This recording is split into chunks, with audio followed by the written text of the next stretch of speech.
Welcome back to the Explanation Pro. Today I'll recap a thriller, history film called The Photographer of Mauthausen. Spoilers incoming. In March 1938, Germans built Mauthausen, an impenetrable complex of a large group of German concentration camps in Upper Austria. A year later, 7,000 Spaniards crossed the gate of Mauthausen, many of whom had previously been held in camps by the French government but later captured by Germans when France capitulated. Dictator Ramon Serrano Suñer, known for his pro-Third Reich stance during World War II, disowned them as part of his Nazi Party service, influencing a totalitarian movement within the Spanish regime. As the Spaniards enter the facility for the first time, they are stripped of their belongings, shaved, and ordered to line up naked outside in the snow. They meet with the capos, convicts assigned by the Schutzstaffel, SS, guards, to supervise forced labor or carry out administrative tasks. They are distinguishable with the green triangle on their uniforms. The cruel men take whatever they want and do whatever they please for their Nazi captors. In the courtyard, many new inmates appear malnourished and frail while being photographed, having already been subjected to hard work and torture for many months in other prison camps. Chief of Identification Service, SS Hauptscharführer Paul Ricken, stages the whole thing for Franz Zierreis, commandant of the base. He arrives to choose a few inmates and load them in the truck for his purpose. The others left behind are given a blue triangle patch to identify them as forced laborers or emigrants quickly. All of them are asked to register at the Erkennungsdienst, Identification Service Department, including a young boy whose limp father was taken by Zierreis. Incidentally, this is the department where fellow inmate François Boya is assigned as a photographer, with Valbuena helping him. As a former Spanish Republican, he was earmarked and given a triangular patch with an S emblazoned. As a young prisoner enters, he becomes friendly with him and offers to replace the patch with one like his. He lies about his father being treated well at a Gießen subcamp by the nurses at the infirmary. The boy feels hopeful as he registers his name, Anselmo Galvin, for the photo opportunity and holds up a sign with his designated number. He reads, Nacht und Nebel, meaning night and fog, on the registry file, a directive Adolf Hitler issued to eliminate political activists and resistance members by any means, leaving families uncertain of their fate. In the Red Room, he reveals to Ricken that his father, a tailor, taught him photography. His preference is mostly taking photos that show the real side of people's lives, to which his superior responds by saying reality does not exist as it depends on one's point of view. He departs to take shots of the inmates playing chess. Meanwhile, Boya goes to see Hans at the wood shop to purchase a smuggled pair of shoes without the capo's knowledge. At the ID department, Valbuena tells him to make the place look spry in preparation for SS Reichsführer Heinrich Himmler's upcoming visit. Early next morning, Ricken takes a group of inmates, including Boya, to a snowy field where Gießen prisoner escapees lie dead in the snow, having been shot by the SS. They set up a lighting stage for them to photograph the site. Later during the documentation process, Boya discovers the men did not escape but were intentionally shot to the Nazis' delight, as he checks that their ID numbers have been tampered with. He immediately goes to Fonseca to verify the photos, dismissing them as errors he can fix. The commander arrives, and he overhears that he is looking to give his wife something special, so he suggests taking a family portrait for him at the Erkennungsdienst. He leaves without saying a word as Fonseca scolds him for being reckless towards their superiors. Nevertheless, he involves him in his plan to save inmates by changing the numbers as they look into the different causes of death of the Nacht und Nebel men.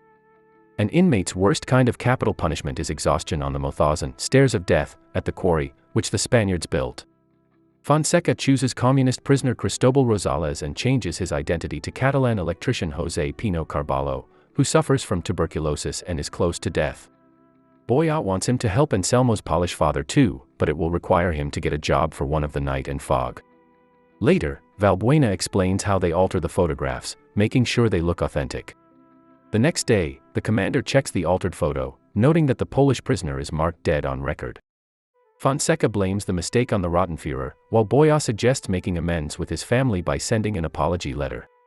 Their plan to save Anselmo's father goes well until the commander retrieves his pistol and shoots him on the spot, insisting there can be no mistakes in the documentation. He then commends Boya for doing an excellent job on the family portrait. Later, Ricken instructs the inmates to hang the Polish man on the barbed fence for another photo opportunity. At night, as they line up for food, Boya keeps Anselmo company and gives him his father's harmonica to make it appear he is doing fine in Gießen. Later in the Red Room, he examines the newly processed photos and hurriedly hides them at the back of a drawer. Another day goes by, and he continues photographing the events in Mauthausen, such as transporting new inmates to Gießen and the German officials examining the quarry. Later in the bunkhouse, he and the inmates find out in a radio broadcast that the Third Reich has lost against Soviet army in the Battle of Stalingrad. Though the news overjoys everyone, Fonseca warns Boya that their Nazi captors could do much worse in the camp now that they were defeated. He feels they already know, so he was ordered to destroy all the photos from his department.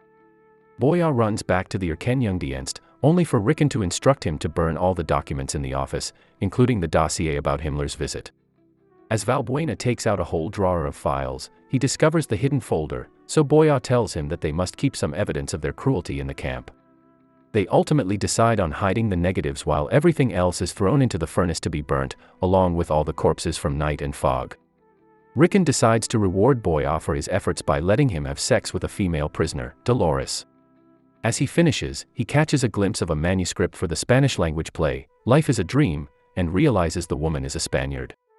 She instructs him to keep the information to himself as they are secretly photographed from outside the room. Later, he sees Ricken waiting for him to let him know this will be his reward every time he performs well in the camp. At the bunkhouse, he lets Fonseca in on the scheme and tells him to hide the negatives in different places, despite the risk of getting caught. He finds a few other inmates, like L. Legius, to join in on the plan. On another occasion, Dolores shares her story to Boya about how she was forced into prostitution by the Germans in exchange for freedom in Ravensbrück, a camp exclusively for female inmates. He then lets her in on the plan. Later in the afternoon, the men spread the negatives out, hiding them in their clothes, inside laundry baskets, between the wooden walls of the bunkhouse, and inside the Spanish book owned by Dolores. While the men celebrate in the evening, one of the capos, Popeye, drops by and reprimands them for their foolish behavior. Boya reasons out that they are rehearsing for a play, which makes him even angrier as he punches and insults him. Word gets out about their fake show, so Ricken offers to help arrange it to have some entertainment in the camp. As he passes by a truckload of inmates working at Mr. Poscaker's quarry, he thinks about Anselmo. Still, he finds out he had been taken to Gießen earlier in the morning. At the infirmary, he sees an inmate play the boy's harmonica and demands it back, only to find out he is also involved with his plot, hiding the negatives in his bed. Later in the day, the bunkhouse is fumigated by the SS troops. One of the men finds liquor while Popeye discovers a hidden compartment of items, one of which is a picture. Meanwhile, the men huddle outside, wrapped in towels, while talking about the next phase of their plan. Boya suggests smuggling out a box filled with negatives with an officially stamped document from the Erkennungsdienst without getting caught. Just then, the field commandant comes and beats up one of the inmates suspected of hiding contraband. One night, as their Spanish variety show starts, the resistance group helps Boya suit up and escape. At the same time, they do their best to entertain all the German officials at the bunkhouse. To prevent Popeye from making his nightly rounds early, Fonseca signals L. Legius to sing him a song on stage. He looks amused, so he offers the performer to smoke with him outside while they take a walk. Unfortunately, as they make it to the ridge line of the quarry, he throws him off the steps and crushes his head. Meanwhile, Boya makes it to the woodshop to pack the negatives and essentials with Bonnerwitz. Suddenly Popeye comes in to lock up the windows, forcing the two men to hide until he leaves. They immediately change clothes as he instructs the smuggler to make an obituary in the German-language newspaper, Der Angriff, for Fritz von Stroheim to know he is safe. He secures him in a crate before saying his goodbyes. After the play, the SS discovers that one inmate has escaped, and they call for a search party. Sadly, Boya fails to see any obituaries of Fritz von Stroheim as days pass. He walks in on Ricken, who is photographing diminutive prisoner Alexander Catan and includes him in the photo. Later, while examining some negatives, he is taken by SS to Zierreis estate to be a photographer for the director's son's 10th birthday celebration. He sees other inmates take on different roles at the party, including Anselmo, serving food and drinks. As he finishes a photo opportunity for the director, he chats up Mr. Poscaker and persuades him to take Anselmo in as a quarry worker, to which he agrees. He later tells the boy the excellent news while asking for help, but he declines. Later in the evening, the birthday boy receives a pistol from his father and proceeds to play with it. Everyone at the party then gathers outside to watch Zierreis teach his son to shoot a target as they pretend to go on a hunt. However, to the guests' horror, the director helps him pull the trigger on one of the servants, killing him. He then instructs him to shoot Anselmo, but the boy begins to tremble in fear as Mr. Poscaker begs him to stop. Enraged, he decides to attack another servant to spare Anselmo.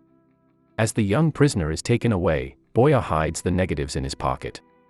After being welcomed into the kind tycoon's home, he keeps the negatives under his pillow, despite being seen by the old Austrian caretaker, Anna Pointner. A boy named Perez befriends him immediately and invites him to play cards. In the morning, the resistance group finds out their plan failed as Director Zereis brings out a badly beaten Bonnerwitz to be paraded all over the camp as punishment for his desertion. He is tied to a sign which reads, "All birds are in the nest." He is later hanged to death in front of everyone. At this point, Boya has had enough and angrily confronts Ricken in the Red Room to call him out for his voyeurism instead of saving prisoners in the camp. His superior then holds him at gunpoint, but he overpowers him while destroying everything in the room. As he chokes him on the floor, soldiers catch him and throw him in jail. He decides to hide the negatives behind the pipelines in his cell.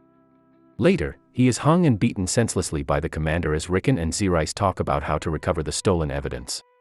Refusing to give up information, he is brought inside a truck with his conspirators to be gassed to death, only to find out the chemical tank has been detached. The commander tries to get rid of them by shooting each one in the head, but the Allied forces start bombarding the area, forcing him to set them free. The rest of the SS flee from Mauthausen, leaving the prisoners to beat up the head capo, Popeye. Later, Boya returns to see the inmates eating their fill as he recovers all the hidden negatives around the camp. To his shock, however, he sees the dwarf Alexander floating in a tank, having been lobotomized by the SS. He proceeds to the Erkennungsdienst office, where Ricken sits on his lonesome accepting defeat. He tells Boya to keep his picture safe as his camera is taken away. Stepping outside, he takes a picture of Dolores, who hands him the negatives she kept in the book. Walking by the barbed fence, he discovers Director Zereis' vandalized corpse hung over it. At long last, Allied troops composed of Americans, Russians, and Brits storm Mauthausen and liberate all the prisoners as Boya takes photos of the passing convoy. Some time passes as the camp survivors, including Anselmo, reunite at Mr. Poscaker's homestead. Anna, the caretaker, hands Boya rolls of the negatives hidden behind a rock fence. Finally feeling liberated from their harrowing experience inside Mauthausen, the former inmates happily pose for photos with the home residents. At the Nuremberg trial in January 1946, Boya was called by the French prosecution to show photographs taken by the SS in Mauthausen. These photographs prove that the camp was known and visited by high leaders of the Third Reich. On the second day of his testimony, he stood up to point out Albert Speer, Hitler's architect and Minister of Armaments, as one of the people who visited the camp. Thank you so much for watching. If you enjoyed this video, please hit the like button and also subscribe my channel for more videos like this. See you in the next video.